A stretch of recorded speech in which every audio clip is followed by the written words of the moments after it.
My name is Hamish and I'm 14 years old. Mostly just I love my cricket, so I play quite a bit of that. I have training Monday and then Wednesday club cricket training, Thursday school cricket training, Friday I had a cricket match, and then Saturday I'd have a cricket match, so I'd only really have 2 days where I didn't have cricket. So you must be good at it. When did you start? I started when I was around 8, I think, or 8, maybe 7. Yeah, and I've just played it ever since. Play for Turak Parang Cricket Club. Oh, very good. Which is just a local team. Who do you, obviously, you must go for Australia, isn't Yeah, it? I go for Australia. Who's your favourite player? Probably I'd have to say Peter Siddle. Yeah, mainly just because the effort he puts in. Like he hasn't had much luck. He's actually dropped at the moment, but he just keeps on training.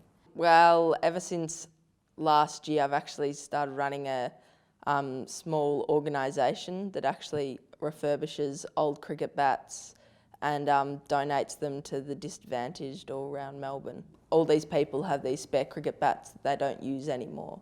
And so you're like recycling them? Yes. So we basically just recycle them, fix them up if they're a bit worn down, and distribute them.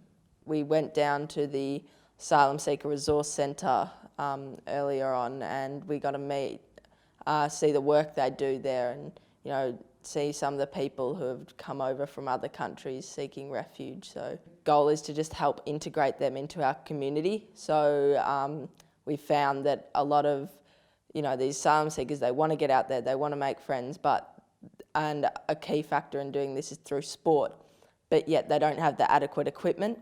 So when they don't have the adequate equipment, they can't play and they start to feel isolated, which isn't a good feeling. So we want to help integrate these people into Melbourne. In generally, at my age, I just see a lot of, especially in girls in our year level, just trying to become skinny because they saw a model on the TV who was super skinny.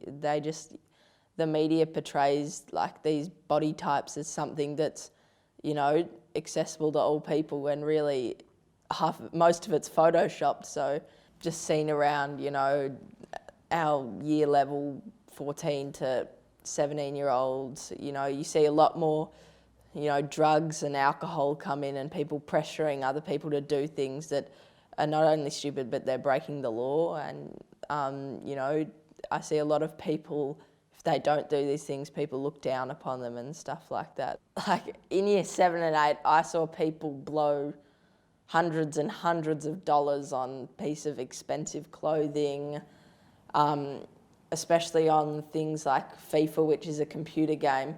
There's kids in my year spending excess of $1,000 on it just because that's when it used to be, it was in fashion. A trend, yeah. So, trends are a huge thing. I actually it's not as bad as it was, but I used to have quite bad acne. So yeah, that's definitely a thing that affects a huge range of boys all throughout I just see it in my year level now. Kids are getting really insecure about it. So what do you think works? Like what worked for you? Just getting the right medication for it.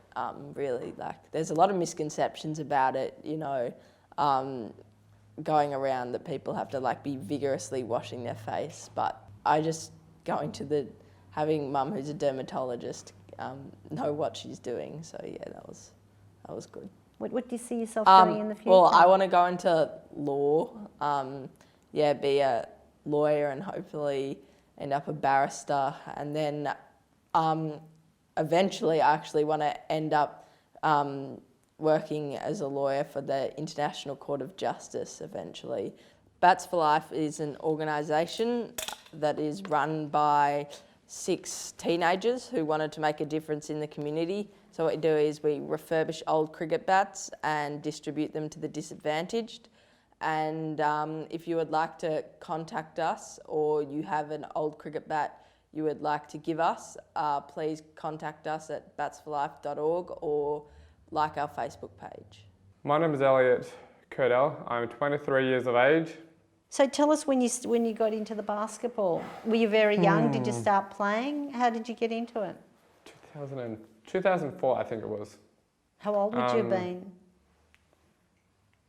I think 11. Okay. So like I've played like Big V. I've trained with quite a few teams at a higher level, like the former Melbourne Tigers.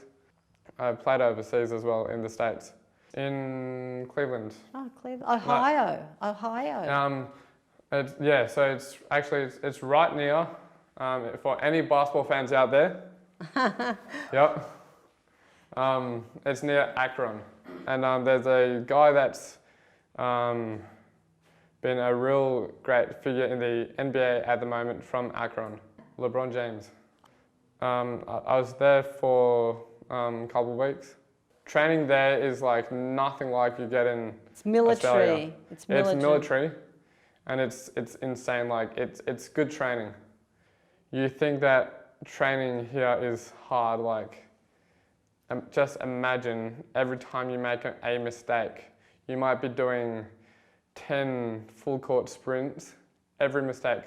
In one drill you could be making 26 mistakes. So that's 260 full court sprints in just one drill. Like the one thing that I like about Australian basketball is like, it's skill. The skill level I think is Better? in the development side, where like they build athletes, where we build more like Creative. creative athletes, where like we rely on like we rely on more like strategies, and then like the individual skill to actually contribute. So I was going to go to college at one stage, but I just started getting some injuries, so issues with my right ankle. Well, I rolled it pretty bad in 2011. It's just like when I'm feeling around it, it's like on some bones you can feel there's like cartilage there, and then on the other one, on my bad one, you feel nothing there. It's like, Yeah, it's the thing that I'm really struggling with at the moment now is pain in my ankle. Oh, okay. And I've also got like a congenital issue in my back. So it's called a pseudoarthrosis. So it's like an extra sort of growth on the spine.